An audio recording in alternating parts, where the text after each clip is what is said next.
Hello and welcome to a new video from Digidesignresort. This month we have a break from our creative world tour and we stay at home on the Digidesignresort island, and there we are doing some crafts, some vintage crafts with our vintage collection. You find the link below in the info box so you can find all the papers, templates and everything we have used here, and you can go ahead and create these beautiful thank you box with us. And if you want to do that, before we get started, please subscribe to our channel, click the little bell so you're notified whenever we post a new video, and hit the like button. So as usual, we start by cutting out our template, and you see I have printed on one side the paper and on the other side the template, and now I cut it out. I have to cut out both pages in this case because I need them both, otherwise you won't get your box together. You're just having two sides. And yeah, just cut it out, make sure you do it precisely because otherwise it doesn't fit later all together.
So once we are done with cutting out all the pieces, we use a ruler and the bone folder, go over the lines to make sure you can fold it much easier, and then use the bone folder once again to make it really, you need to really make it well folded here so it's not, it fits together at a later time.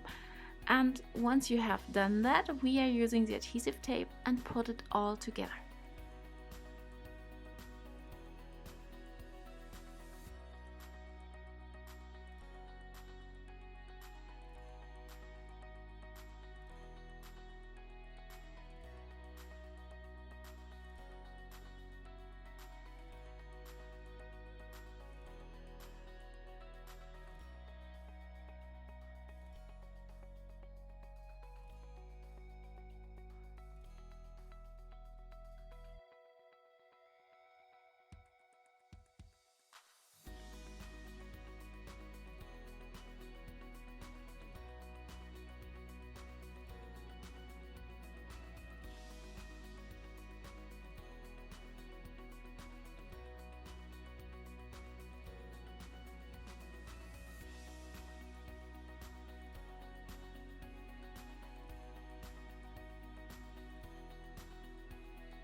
So I have the adhesive tape on the pieces, and you see me putting it all together.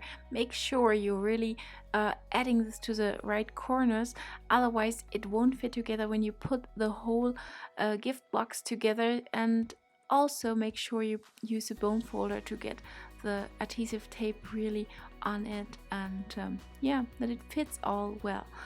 And then add it here on the left side and on the right side, and then we glue it all together.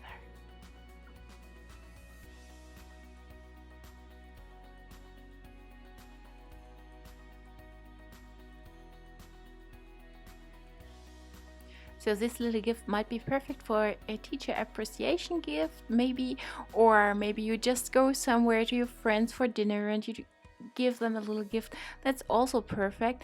Yeah, I really hope you enjoyed the tutorial, and if so, please don't forget to come back for the next one. Until then, bye.